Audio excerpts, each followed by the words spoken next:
জীবনে মানুষের উপকার করিস না, বুঝলি? কেন, কি হয়েছে? আরে, পাশের বাড়ির কাকু এসে আমার বাবাকে বলছে আপনার মেয়ে পেকে গেছে, জলদি বিদায় করুন, নাহলে পচে যাবে। তুই হয়তো কিছু করলি, তাই এমনটা বললো। হ্যাঁ, তুই তো গেলে আমারই দোষ দেখতে পাস। আমি কিছুই করিনি।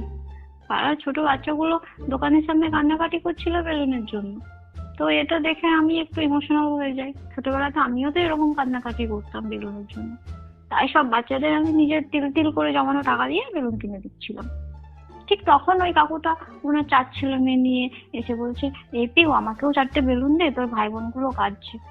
আমি শুধু বলেছি, কাকু এই বাচ্চাগুলো একটু পর চুপ হয়ে যাবে, কিন্তু আপনি যেভাবে প্রোডাকশন দিচ্ছেন তাতে 5 নম্বরটা যদি পৃথিবীর মুখ দেখেন তাহলে আপনি নিজে গোবরে হয়ে যাবেন। তাই 500 টাকা দিচ্ছি, বাচ্চার কথা না ভেবে নিজের জন্য বেশ কিছু বেলুন কিনে আনো। এবার বল, আমার ইন্টেনশন কি ভুল ছিল? আমি তো উপকারই করতে চেয়েছিলাম।